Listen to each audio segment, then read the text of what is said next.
നമസ്കാരം. അധികാരം കയ്യിലിരിക്കുമ്പോൾ ഒരു നയം, പ്രതിപക്ഷത്തിരിക്കുമ്പോൾ തികച്ചും വിപരീതമായ മറ്റൊരു നയം. ഇതാണ് ഇടതുപക്ഷ നേതൃത്വത്തിന്റെ ഇപ്പോഴത്തെ ഏറ്റവും വലിയ കോമഡി.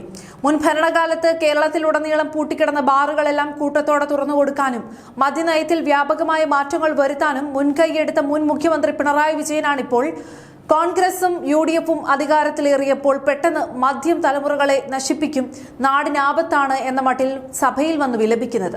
ധനബില്ലിനെ മദ്യനയവുമായി ബന്ധപ്പെട്ട ചർച്ചകൾ ഭയന്ന് നിയമസഭയിൽ കൃത്യമായ മറുപടി പറയാൻ നിൽക്കാതെ പിണറായി വിജയന്റെ നേതൃത്വത്തിൽ പ്രതിപക്ഷം ഇതാ സഭ ബഹിഷ്കരിച്ച് നാണം കെട്ട് പുറത്തേക്കിറങ്ങി ഓടിയിരിക്കുകയാണ്. ഒരു പുതിയ സർക്കാർ അധികാരമേൽക്കുമ്പോൾ അവർക്ക് ജനങ്ങൾ നൽകിയ മാൻഡേറ്റും അതിൻ്റെതായ നയപ്രഖ്യാപനങ്ങളും ഭരണരീതികളുമുണ്ട്.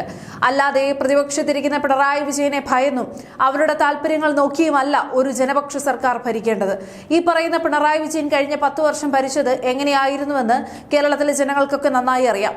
സ്വന്തം ഇഷ്ടപ്രകാരം തങ്ങൾക്ക് താല്പര്യമില്ലാത്തവരെ അടിച്ചൊതുക്കിയും ഇഷ്ടമുള്ളവർക്ക് പിൻവാതിൽ വഴി സകല അഴിമതി പണവും വാരിക്കോരി നൽകിയുമല്ലേ നിങ്ങൾ ഭരിച്ചത്. അന്നൊന്നും തോന്നാത്ത എന്ത് ജനാധിപത്യ ബോധമാണിപ്പോൾ പ്രതിപക്ഷത്തിരുന്ന സഭ തടസ്സപ്പെടുത്താൻ നോക്കുമ്പോൾ നിങ്ങൾക്കുണ്ടാകുന്നത്. സഭയിൽ ധനബിൽ അവതരിപ്പിക്കുന്നതിനായി ധനമന്ത്രി കൂടിയായ മുഖ്യമന്ത്രി VD സതീശൻ എഴുന്നേറ്റ സമയത്ത് തന്നെ പ്രതിപക്ഷത്ത് നിന്ന് മുൻ ധനമന്ത്രി KN ബാലഗോപാൽ വലിയൊരു ക്രമപ്രശ്നം ഉന്നയിച്ചുകൊണ്ട് രംഗത്തെത്തിയിരുന്നു. ബിൽ സബ്ജക്ട് കമ്മിറ്റിക്ക് വിടാതെ നിയമസഭയിൽ കൊണ്ടുവന്ന് പാസാക്കുന്നത് അംഗീകരിക്കാൻ കഴിയില്ലെന്നും സഭയുടെ അവകാശങ്ങൾ ലംഘിച്ചാണ് ബിൽ കൊണ്ടുവന്നതെന്നും സ്പീക്കർ അത് അനുവദിക്കരുതെന്നുമായിരുന്നു ബാലഗോപാലിന്റെ വലിയ വാദം. വീര്യം കുറഞ്ഞ മദ്യത്തിന്റെ നികുതി കുറയ്ക്കാനുള്ള ഫയൽ മുമ്പ് ധനകാര്യ വകുപ്പിന്റെ മുൻപിൽ ഉണ്ടായിരുന്നപ്പോൾ അനുമതി നൽകാതിരുന്നതാണെന്നും സർക്കാർ ഇപ്പോൾ വലിയ മദ്യ കമ്പനികളുമായി ഒളിച്ചുകടത്തൽ നടത്തുകയാണെന്നും ബാലഗോപാൽ വിളിച്ചുകൂപ്പി. എന്നാൽ തൊട്ടടുത്ത നിമിഷം മുഖ്യമന്ത്രി VD സതീശൻ നൽകിയ ചുട്ട മറുപടി കേട്ട് ബാലഗോപാൽ സഭയിൽ ഇരുന്ന ഇരിപ്പിൽ വിയർത്തുപോയി. ബാലഗോപാൽ ഉന്നയിക്കുന്ന പ്രശ്നം എന്താണെന്ന് തനിക്ക് മനസ്സിലാകുന്നില്ല എന്ന് പറഞ്ഞ മുഖ്യമന്ത്രി ബാലഗോപാൽ മുൻപ് മന്ത്രിയായിരുന്നപ്പോൾ സഭയിൽ അവതരിപ്പിച്ച ഫിനാൻസ് ബില്ലുകൾ വല്ലതും സബ്ജക്ട് കമ്മിറ്റിക്ക് പോയിട്ടുണ്ടോ എന്ന് തിരിച്ചു ചോദിച്ചു.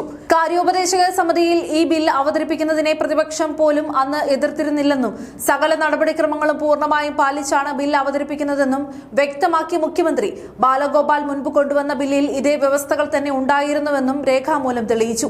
ഇതോടെ സ്പീക്കർ KN ബാലഗോപാലിന്റെ ക്രമപ്രശ്നം പൂർണ്ണമായും തള്ളി ഔദ്യോഗികമായി ഉത്തരവിട്ടു.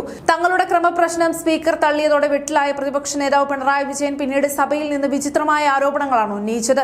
ഈ ധനബിൽ വലിയ മദ്യ കമ്പനികൾക്ക് ഇഷ്ടം പോലെ മദ്യം ഒഴുക്കാനുള്ള അവസരം ഉണ്ടാക്കുകയാണെന്നും ബക്കാടി പോലെയുള്ള കമ്പനികളുമായി സർക്കാർ ഒത്തുകളിക്കുകയാണെന്നും ഒക്കെ പിണറായി വിജയൻ ആരോപിച്ചു. തങ്ങളുടെ ഭരണകാലത്ത് പഴത്തിൽ നിന്നും പച്ചക്കറിയിൽ നിന്നും ധാന്യത്തിൽ നിന്നും വൈൻ ഉൽപ്പാദിപ്പിക്കാൻ മാത്രമാണ് ശ്രമിച്ചതെന്നും എന്തിനാണ് ഈ ഒളിച്ചുകടത്തലെന്നും പിണറായി ചോദിച്ചു.